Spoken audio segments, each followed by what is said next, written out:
Hello. First, I would like to thank everyone at the museum for putting on this show and hosting this great event, and all of the jurors for putting together such an excellent show, and the rest of the artists in the show. It's such an honor to show with so many talented other artists in my field, and also to the residency program. I've been here for a little over 3 weeks, and it's been such an amazing experience so far. So thank you, everyone. I titled my talk, Back to the World, Face the Camera, and it's referencing one of my heroes, Agnes Martin, who's a painter who would often say that she paints with her back to the world.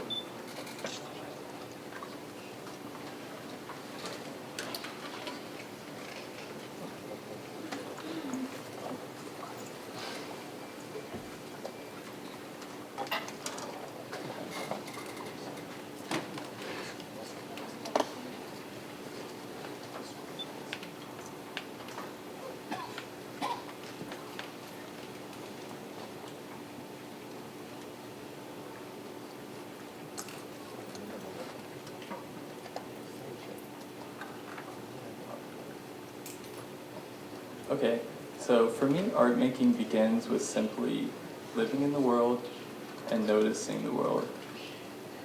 As humans, we put a lot of value on consciousness, but most of the things that are essential to our lives we are unconscious of. We don't notice the floor we are walking on, our lungs taking in oxygen, the political system we exist in, and so on. It's only until these things stop functioning that we notice them.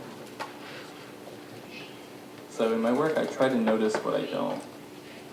And I'm most interested in becoming aware of the objects we surround ourselves with and what psychology may be embedded in the things that we incorporate into our lives. There's a gap between how the world is presented to us and how we then perceive it, a reality that can only be approached but never fully understood. How do we define objects? Take a bowl, for example. Is a bowl definable by its experiential and relational qualities? Like the bowl is white, I eat rice from it, it costs $10 at a store, etc. Or is the bowl definable by scientific reduction of its physical properties? Like the bowl is made of billions of tiny atoms. When I hold it, I'm not really making direct contact with it. Rather, electrons in my hands are repelling the electrons in the bowl. My hand is actually just hovering around the bowl at an unfathomably small distance. And I don't believe that either of these bowls is the real bowl. I think the real bowl is somewhere in between the relational experiential definition and the scientific definition. It is never just the physical properties or merely its experiential qualities. Likewise, I think the meaning of an artwork cannot be reduced in these ways. The true meaning is a telos that can only be approached indirectly, and this is how I would wish my works to be experienced. So about 2 years ago, I began making sculptures that attempt to use the strategies of photography. So I make, collect, arrange, and display multiple objects as a single image, rather than discrete sculptural objects. There are many reasons why I continue to do this, but it began with responding to two things.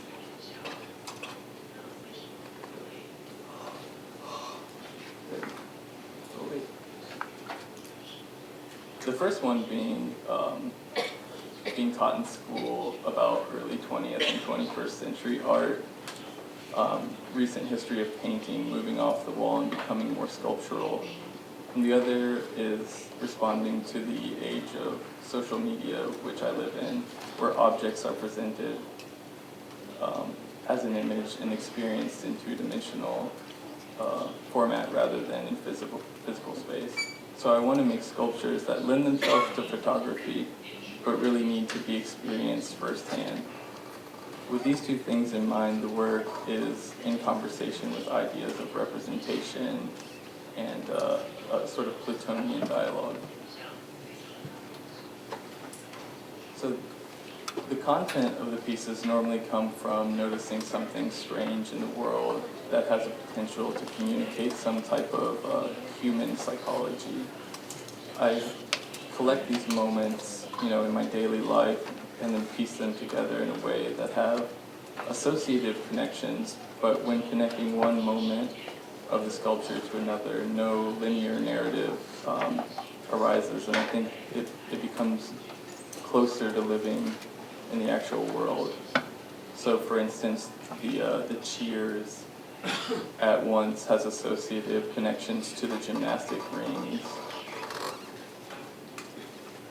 but also is reflected in the video of the waves crashing on the beach, which sounds like a crowd cheering. The video inside the window gives the piece its title, Wait by the Window. In the video, waves continuously crash on the shore, depositing small stones on the shore, which seem to hit the window glass. This is a romantic action, typical of young lovers to throw a stone and call the other forth. And I think art making maybe is a little bit like that.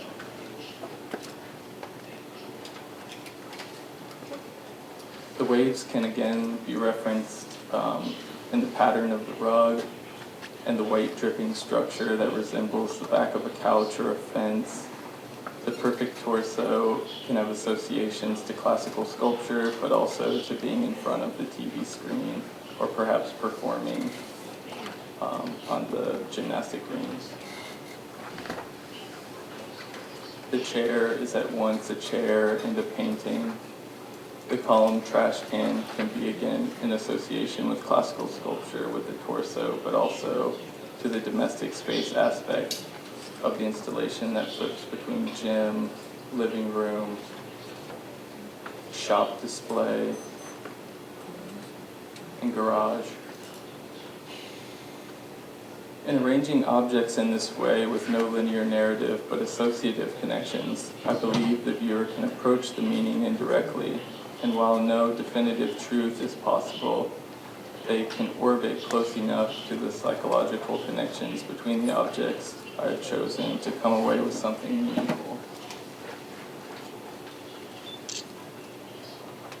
This piece, titled Comet Ison, the title comes from a comet that for a period of time scientists believed to be the Star of Bethlehem, which guided the Magi to the Christ child.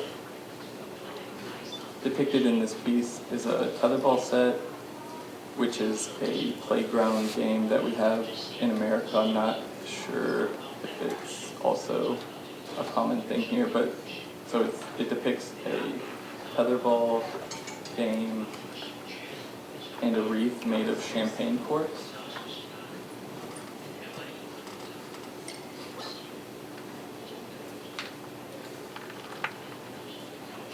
So again, the piece, there's associative connections, but no linear narrative. There's a reference in the title to the comet orbiting the Earth in a similar way in which the tetherball would orbit the pole, which also references the way in which I think meaning has to be pursued. There's also a sexual or creation reference in the birth of Jesus and the tetherball possibly being swung into the hole, as well as the corks being popped from the champagne bottle.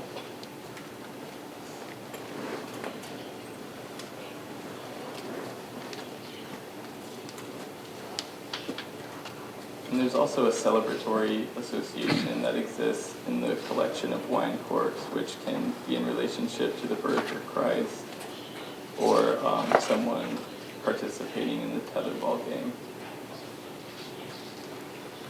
I also am trying to make a direct reference to late 20th century art and more specifically the artist Jeff Koons, who always references his desire to participate.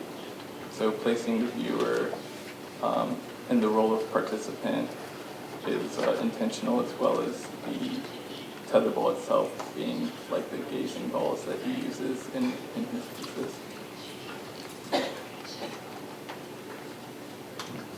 In this piece, Up for Grabs, I'm trying to conflate a household shelf with the computer screen. So something that I haven't talked about yet is that I believe that the way in which we organize and display objects and the psychology behind why we do so has never changed throughout history. We just have more different access to those desires. I believe that the reasons behind why we post pictures of ourselves and our objects to the internet is no different than the reasons why we display objects on our shelves, or why kings and queens had their portraits painted with their favorite objects.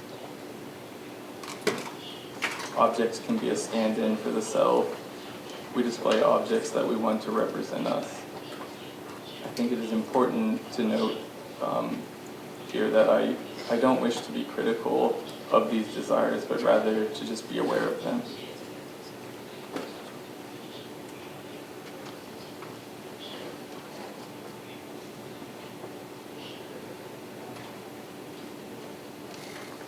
In this piece titled Sunday Afternoon Island, I am making a direct relationship to French post-impressionist painter Georges Seurat's masterpiece, A Sunday Afternoon à la Grande Jatte. And sorry, that's probably not how you pronounce that.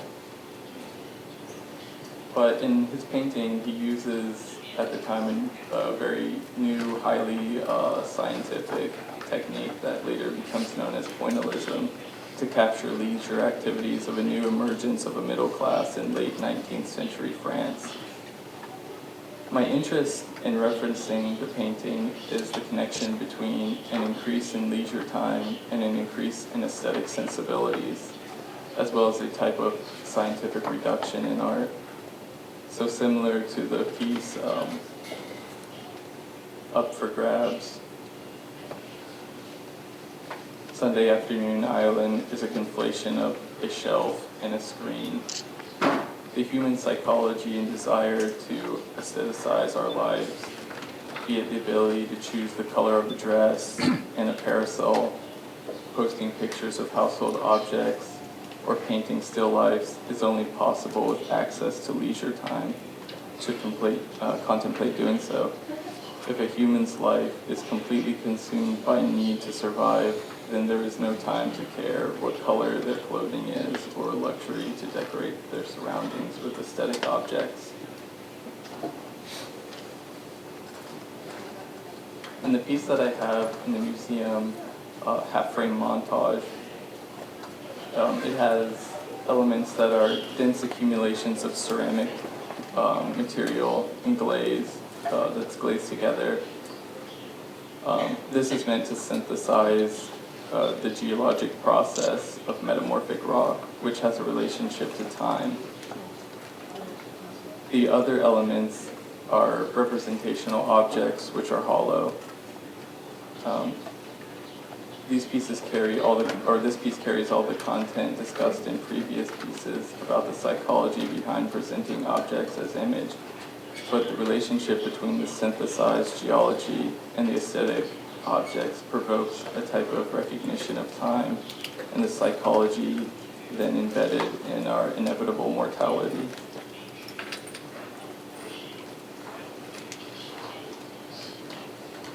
And the next few slides are really recent pieces, which I'm a little hesitant to talk too much about because they're pretty fresh, but I'll do so anyway.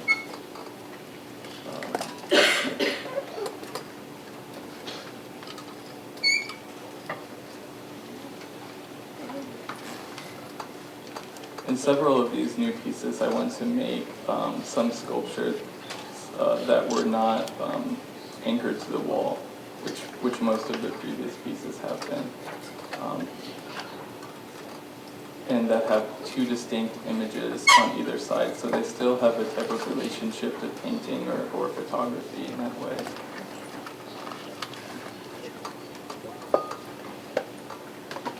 So while there are two distinct images, there is a column at the bottom and a base at the top, virtually that are the same from any vantage point that sort of anchor the piece.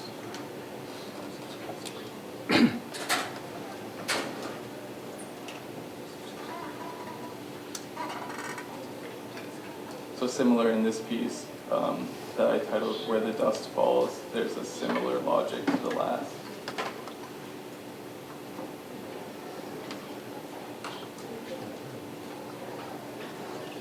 Where there's two images on either side, but also it is something that needs to be experienced physically.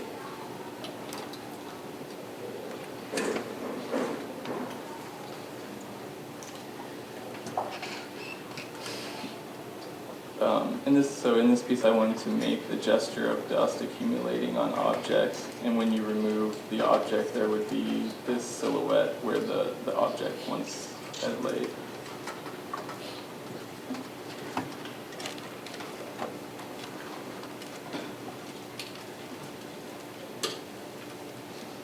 In this piece, which is titled Hospital Socks, I wanted to use an object that wasn't present in the sculpture, but some quality of it was present. So the sort of texture and color. And by evoking an object, you also evoke the baggage that object carries.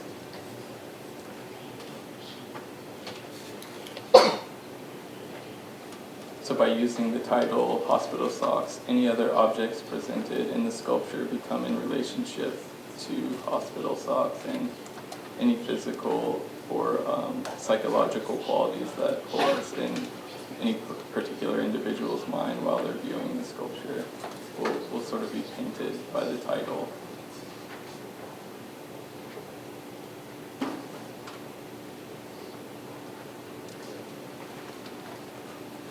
The base of this piece, telos, which means an ultimate object or aim, is a very dense, heavy accumulation of ceramic and glaze in its synthesized representation of geology.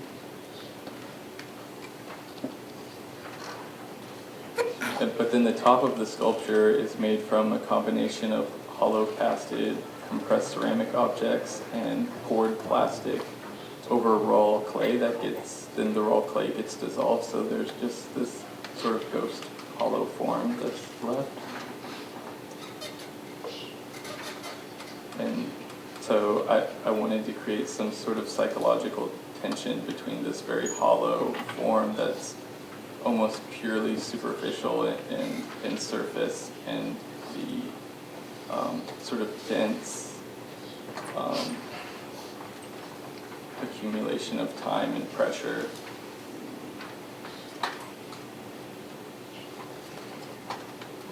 And that's the end of my slides. Thank you all very much for listening.